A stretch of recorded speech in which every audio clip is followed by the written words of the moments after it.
Saat mandi di Sungai Musi, seorang perempuan berumur 27 tahun dilaporkan hilang tenggelam. Atas kejadian ini, tim SAR dibantu anggota TNI Polri bersama masyarakat melakukan pencarian terhadap korban.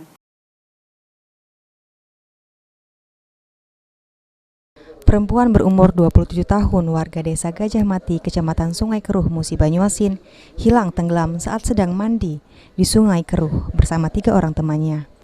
Sebelumnya korban mengaku sama 3 temannya pusing dan sakit kepala, setelah itu langsung terjatuh ke dalam sungai yang sedang pasang. Ketiga teman korban yang berada di lokasi kejadian berusaha menyelamatkan korban, namun karena derasnya arus sungai, korban tidak mampu diselamatkan. Kejadian ini sendiri oleh warga setempat dilaporkan ke pihak pemerintah desa setempat dan ke tim SAR BPBD Mubah.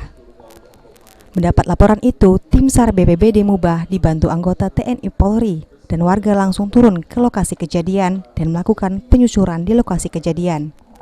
Pencarian hari ini kami melakukan penyisiran di tempat tenggelamnya korban dan penyisiran sekitar 1 km dari lokasi. Dinas yang mengikuti pencarian hari ini TNI, Polri, LPP, BPBD, Basarnas, Tagana, dan perangkat Desa Gajah Mati. Hingga berita ini diturunkan, pencarian korban masih terus dilakukan. Ruzi Iskandar, PAL TV.